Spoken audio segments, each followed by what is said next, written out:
Hello everyone, welcome to back my channel. स्वागत है दोस्तों आपका मेरे चैनल में। आज का वीडियो बहुत ज़्यादा स्पेशल होने जा रहा है क्योंकि आज हम लोग बात करने जा रहे हैं राजस्थान हाई कोर्ट के एक लेटेस्ट जजमेंट के बारे में। तो देर नहीं करते हैं और इस वीडियो को शुरू करते हैं।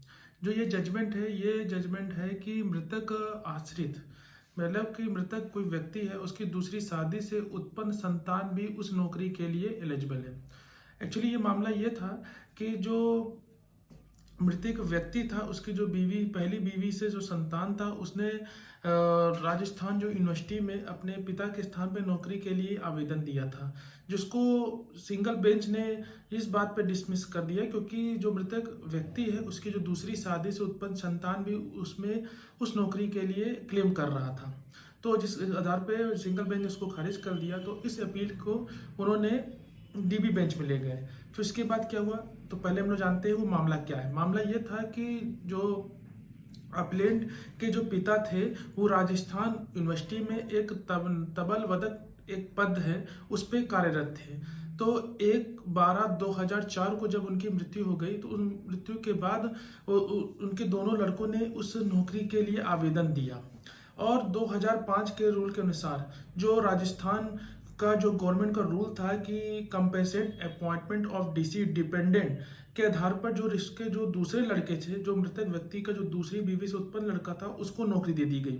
तो दोनों की जो दलील थी वो जो डीबी बेंच ने सुना और इस बात पे तर्क निकाला। पहला जो मामला था वो उसमें जो उन्होंने टिप्पणी की उसके बारे में हम लोग जानेंगे, लेकिन उन्होंने बात क्या रखी वो पहले हम लोग जानते हैं।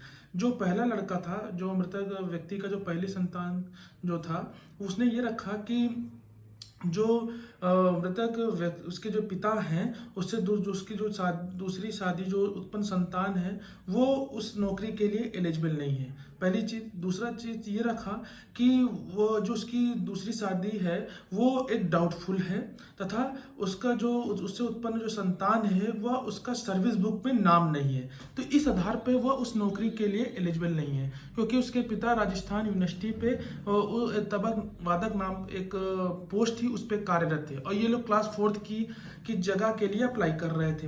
तो ये सब बात उसने पहले लड़के ने रखा। फिर जो दूसरे लड़के ने इस बात को रखा कि जो बात वो कह रहे हैं वो लीगली वो उसके लिए भी क्लेम कर सकता है क्योंकि वो मतलब व्यक्ति की दूसरी बीवी उत्पन्न संतान है और उस नौकरी के लिए एलिजिबल है। दूसरा चीज, उसने ये बात उस यूनिवर्सिटी में आवेदन दिया। जब दोनों का आवेदन यूनिवर्सिटी के हेड ऑफ डिपार्टमेंट के पास गया, तो राजस्थान यूनिवर्सिटी जो राजस्थान का जो गवर्नमेंट थी उसने जो कंपेसेंट जो अपॉइंटमेंट होता है उसका डिपेंडेंट अगर 1996 के रूल के अनुसार अगर एक से अधिक डिपेंडेंट है, तो जो उसका हेड ऑफ डिपार्टमेंट ने ये देखते हुए दोनों के व्यू रखा, दोनों का पॉइंट्स रखा कि कौन इकोनॉमी ज़्यादा कमजोर है, किसके सोशल वेल जिसको नौकरी की जरूरत है। इस आधार पे उसने मृतक व्यक्ति के दूसरी शादी उत्पन्न संतान को उस नौकरी को दे दिया।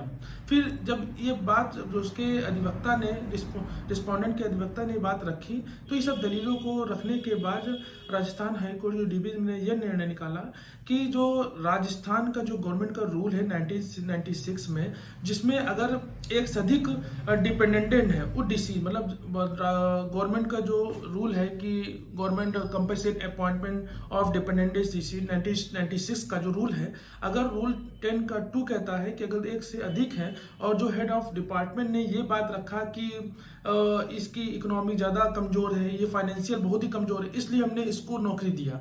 तो इस सब बात को देखते हुए राजस्थान हाई कोर्ट ने ये बात कहा कि सिंगल बेंच ने जो डिसीजन लिया वो सही था, हम इस पर ज़्यादा हस्तक्षेप नहीं कर रहे हैं। इस आधार पर उन्होंने ये बताया कि अगर कोई मृतक व्यक्ति है और दूसरी शादी से उत्पन्न संतान भी उस नौकरी के लिए प्रॉपर इंटाइटल है, क्लेम कर सकती है। ये राजस्थान हाई कोर्ट का एक लेटेस्ट जजमेंट था। और अगर आपके पास इस तरह का बहुत सारे डाउट्स हैं, आपका भी ऐसे कोई मैटर है, तो आप हमको कमेंट बॉक्स पे ले सकते हैं, मैं उसका सोल्यूशन बताऊंगा।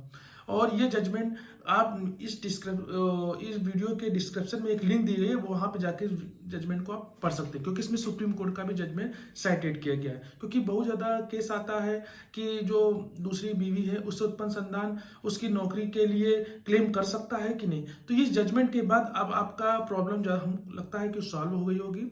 और अगर आपको ऐसी कोई भी क्वेरी है तो आप मेरे दिए गए व्हाट्सएप नंबर पर मुझसे कॉन्टेक्ट कर सकते हैं और आप मुझे मेल भी कर सकते हैं। आशा करते हैं ये वीडियो आपको बहुत ज़्यादा अच्छा लगा होगा, और आने वाले वीडियो में हम और भी लेटेस्ट जजमेंट और सुप्रीम कोर्ट के लेटेस्ट जजमेंट के बारे में बात करेंगे। तब तक के लिए इस वीडियो को समाप्त करते हैं। धन्यवाद।